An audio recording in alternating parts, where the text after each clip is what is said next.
How to activate Hibernate in Windows. Hello, dear contacts and all respected visitors. I am Ramin and my effort is in the direction of training and solving the ambiguities of computer software. What is Hibernate and what does it do?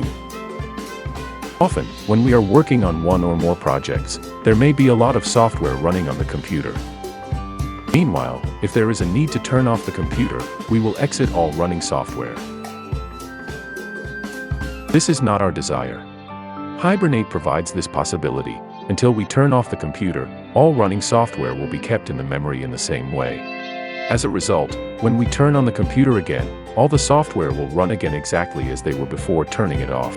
This feature is so accurate that even if you turn off the computer while playing the game, after turning it on again, you will be at the exact moment of exiting the game. Now, I will show you step by step how to activate this feature. First, we need to enter the Power and Sleep menu. There are several ways to enter this menu. Use the desktop menu.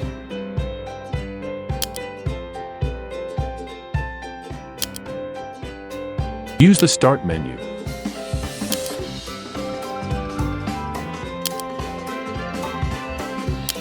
Or, using short keys.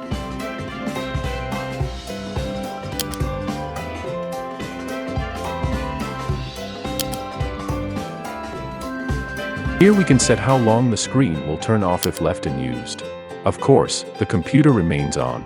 Or how long the computer will go to sleep after not being used.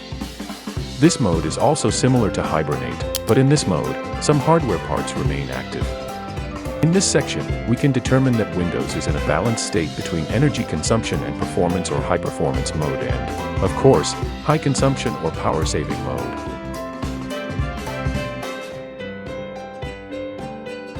And here is the part where we can determine what state the computer will go to after pressing the power key.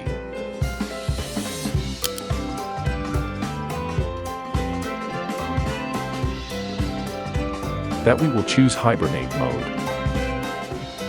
Dear friends, by following and subscribing to my page and ringing the bell, in addition to helping me to continue my activity, you show that the information on this page is useful and valuable to you. Thank you very much for your support.